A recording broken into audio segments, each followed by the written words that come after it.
They say love makes you blind, but what they never tell you is that even when you start to see clearly, you'll still try to convince yourself the darkness isn't real, that the person you've given your life to, the one who sleeps beside you, whispers your name like a prayer, and wears your ring, couldn't possibly be the villain in your story. But when 3 of my closest friends pulled me aside one night and said, "Liam, we think something's going on with Eva," I laughed, shrugged it off like a bad joke, because how could they say that about my wife, the woman who once cried on our wedding day saying she'd never love anyone the way she loved me, the woman who knew every inch of my soul and still claimed to want more? But over the next few weeks, little things started unraveling. The sudden change in passwords when we always shared everything, the long walks she took while pretending to be on calls, the perfume I hadn't bought her lingering on her skin when she'd come home claiming she'd been out alone, and worst of all, the way she stopped meeting my eyes when she said, "I love you." Like even that small phrase was becoming too heavy a lie to carry. Still,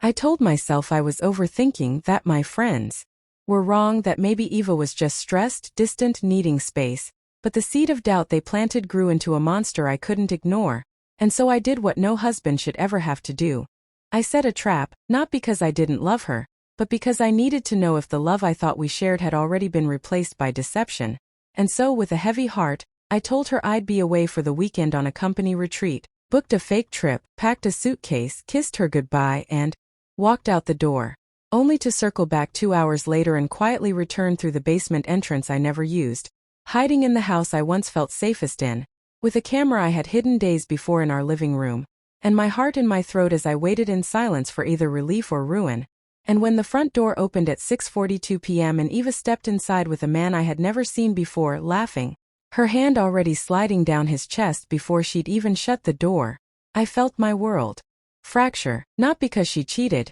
but because she did it so easily, so casually, like our vows were a joke, our memories disposable. And she brought him into our home, sat him on our couch, poured him drinks from our kitchen, and I watched through that lens as they kissed, laughed, as she told him she couldn't wait for me to be out of the picture soon, and I snapped, not in rage but in frozen clarity, because every warning I had ignored became truth, and every lie she told echoed in my head like a siren, and yet I didn't burst in or scream or cry. I waited, collected every second of footage, downloaded every message she had sent to that man from the synced app one had secretly installed on her phone, then left again that night, just as quietly as I had returned. And when Monday came, I sat across from her at the breakfast table, slid an envelope across to her containing a USB drive and simply said, "Play it." And as she watched herself destroy everything we built, the color drained from her face, but she didn't beg, she didn't cry, she didn't explain. She just stared, cold and silent, like she'd been caught stealing change from a jar and not shattering a heart.